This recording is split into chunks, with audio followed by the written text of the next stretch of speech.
Dalam riwayat disebutkan juga, kullu amrin dibalin la yubda fi bil hamdalah fa huwa aqta. Riwayat yang serupa dengan bismillah. Kalau kita ingin memulai kebaikan, hendaknya mengucapkan alhamdulillah. Kebaikan secara lahir tadi, alhamdulillah, mengikuti sunnah Nabi SAW. Dia juga alhamdulillah ini ada makna yang luar biasa besar. Di dalam Al-Quran pun setelah bismillahirrahmanirrahim dimulai dengan alhamdulillahirrabbilalamin. Sebagian ulama mengatakan juga mengikuti Al-Quran, tapi yang jelas mengikuti Nabi SAW. Mengikuti Nabi, mengikuti Allah.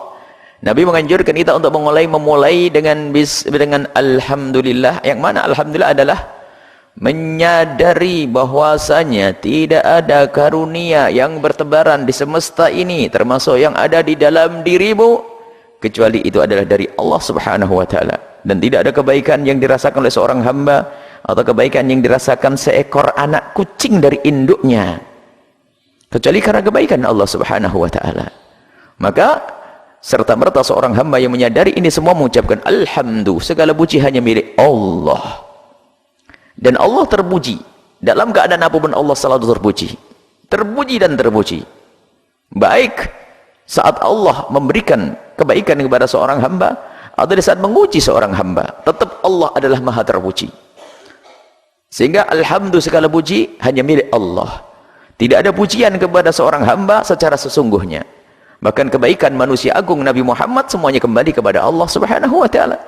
Dan kebaikan sanjungan yang layak diberikan kepadamu tidak lain itu adalah juga dari Allah Subhanahu wa ta'ala. Kita menemukan seorang yang berakhlak mulia, berbudi pekerti yang baik, ketahuilah itu juga kembali kepada Allah Subhanahu wa ta'ala. Ketampanan para seorang hamba, kecantikan seorang hamba, kesehatan yang kau rasakan, semuanya kembali kepada Allah. Maka serta merta seorang hamba yang sadar mana ini lalu mengucapkan alhamdulillah, termasuk kerinduan, keinginan seorang hamba untuk belajar ini adalah juga kebaikan, karunia dari Allah Subhanahu wa ta'ala. Maka hendaknya seorang hamba mengucapkan alhamdulillah. Dan makna yang kedua adalah menghadirkan rasa syukur. Rasa syukur, alhamdulillah, rasa syukur. Kenapa? Allah telah menggiring kita saat ini untuk melakukan kebaikan dan kemuliaan. Maka ucapkanlah dengan alhamdulillah. Di antara hamba yang lalai, hamba yang lupa, kita menjadi hamba yang mau belajar, mau ngaji. Saat ini mungkin orang pada lalap dalam tidur mereka, akan tapi kita digiring oleh Allah. Maka serta merta seorang hamba yang sadar mana ini mengucapkan alhamdulillah, alhamdulillahirabbil alamin, segala puji bagi Allah dan hanya milik Allah, dan kembali kepada Allah Subhanahu wa ta'ala. Rabbil alamin, yang menguasai semesta. Tidak ada yang luput, semuanya adalah di bawah kekuasaan Allah Subhanahu wa ta'ala, dan diketahui oleh Allah Subhanahu wa ta'ala. Nah ini Rabbil Alamin, dinisbatkan kepada alamin agar kita semakin luas dalam menyadari karunia Allah, kebaikan Allah kepada hambanya, kebaikan Allah kepada hambanya. Kalau ada seorang hamba yang bisa berbuat baik dengan orang di rumahnya, akan kita sanjung. Dia adalah seorang suami yang baik kepada istrinya dan seorang bapak yang baik kepada anak-anaknya, tersanjung. Di saat kebaikannya mulai diperluas, bukan saja kepada keluarganya, satu kampung dia berbuat baik. Ternyata bukan hanya satu kampung dia paling baik, se-Indonesia mendapatkan kebaikan darinya. Lihat, sanjungan yang luar biasa dahsyat.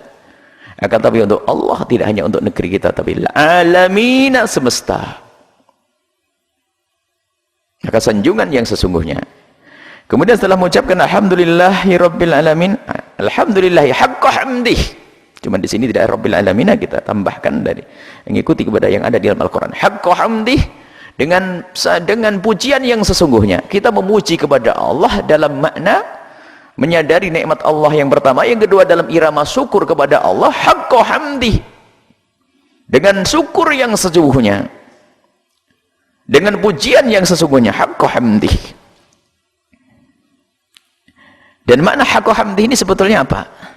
Kelemahan seorang hamba yang bernama Imam Ghazali untuk merinci pujiannya kepada Allah. Maka nggak bisa dirinci, terlalu besar kebaikan yang Allah berikan kepada hamba. Tidak alhamdulillah atas begini. Oh tidak, langsung haqqa hamdi, pokoknya ya Allah, aku serahkan kepadamu ya Allah, aku memujimu haqqa hamdi, pokoknya dengan pujian yang sesungguhnya ya Allah, dan Engkau maha tahu. teramat luas, teramat agung. Sehingga haqqo hamdih ini menunjukkan bahasanya aku tidak akan mampu untuk merinci. Maka dari itu aku globalkan semuanya, haqqo hamdih. Pokoknya aku sanjung ya Allah, aku kembalikan kepadamu segala kebaikan. Alhamdulillah, segala puji bagi Allah, haqqo hamdih, dengan pujian yang sesungguhnya, sebesar-besarnya, seluas-luasnya, selengkap-lengkapnya, mencakup semuanya tanpa terkecuali. Haqqo hamdih.